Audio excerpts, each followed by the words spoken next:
माहिती आणि प्रसारण मंत्रालयानं भारतीय संगीत उद्योगाच्या सहकार्यानं आयोजित केलेल्या 32 वेव्स क्रिएट इन इंडिया या चॅलेंज मालिकेचा भाग असलेल्या संगीत स्पर्धा संकल्पना प्रकारातील विजेत्यांची घोषणा करण्यात आली आहे।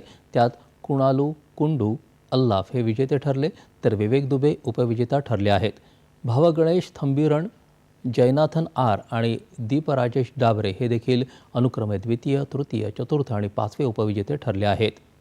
मुंबईत 1 ते 4 मे 2025 या कालावधीत पहिली जागतिक दृकश्राव्य मनोरंजन शिखर परिषद वेव्ज होणार आहे। भारताच्या वैविध्यपूर्ण संगीत प्रतिभेला केंद्रस्थानी ठेवून या स्पर्धेची रचना केली आहे। यासाठी देशभरातून शेकडो प्रवेशिका प्राप्त झाल्या होत्या। प्रतिष्ठित ज्युरींनी अतिशय कठोर मूल्यांकनानंतर अस्सलता, संगीताबद्दलची ओढ आणि वेव्ज संकल्पनेशी सुसंगती या निकषांवर 6 विजेत्यांची निवड केली आहे। IPL